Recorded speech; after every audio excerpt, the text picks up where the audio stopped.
In this recording, we're going to learn how to multiply polynomials. And the technique we're going to use is a window method. So let's kind of introduce that. And again, this will be a review for you, but it's worth the review. Let's introduce it with multiplying multi-digit numbers. So it kind of looks complicated, something you'd probably reach for a calculator, but hey, if we break it down into its digits, I think we're going to be able to do it with some mental math. So we got our little window here. It's a 3-digit by 1-digit window. So I've got a 5 I'm going to write on the left-hand side, and then a 1, 2, 6. But I'm not just going to write 1, 2, 6. I'm going to write 100, 20, and then 6. Okay. So let's multiply. So we got 5 times 100. We know what that is. We've got 5 times 20. So it looks like 100. We got 5 times 6. So that's 30. Now we just need to add my like terms, and they're all like, right? So 500, 600, 630. Of course, you could check that with your calculator. Why don't you try this one? Try to set that up. 42 by 23. Set it up using proper placeholders like we did. We didn't just write 1, we wrote 100. Multiply all the parts. And play the recording when you're ready to check your work. So hopefully you did something like this. 40, 2, 23. And then you multiplied 800, 120, 46. So if I'm adding, let's see, 800 and 900 it looks like, and the 40 and the 20 makes a 600, and there's just a 6. Again, you can check that with your calculator. So now let's apply that to polynomials. Let's play that same notion of placeholders. So I've got like a 2x that I'm multiplying, and I've got x squared, negative 3x, and 4 that are the separate terms that are being distributed to. I could write a plus 4, but it's unnecessary. Okay, so I want you to distribute 2x times x squared. Well, think about what we're going to do there.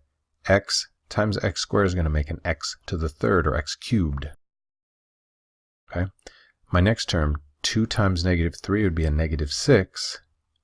X times x, remember, is x squared.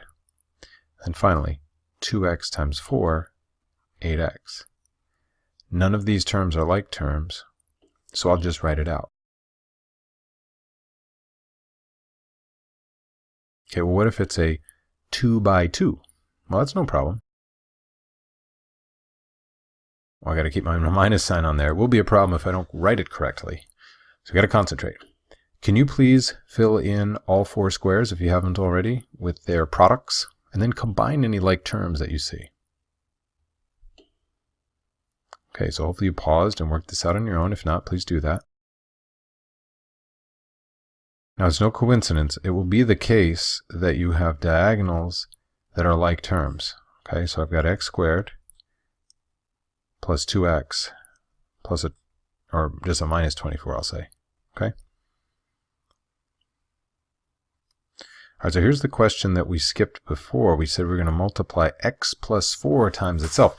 So that's really like, let's write it out. We said if you have a squared factor, it's like writing it twice. Okay, now I know what to do with that x plus 4 times x plus 4.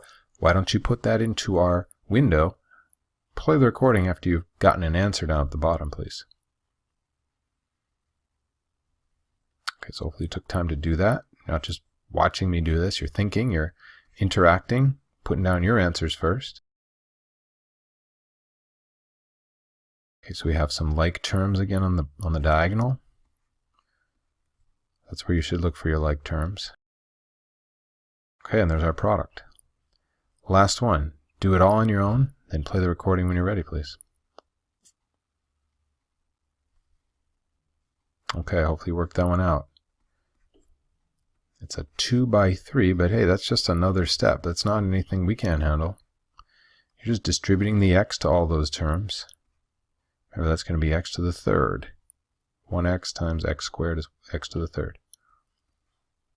Just really concentrate. I know you know how to do this. It's a matter of concentrating, getting all the plus and minus signs right, getting all your exponents right, multiplying correctly. And then again, like terms are on the diagonals. We have two sets of diagonals here with like terms. So x cubed, 2x squared, negative 18x, minus 40. Thanks for watching.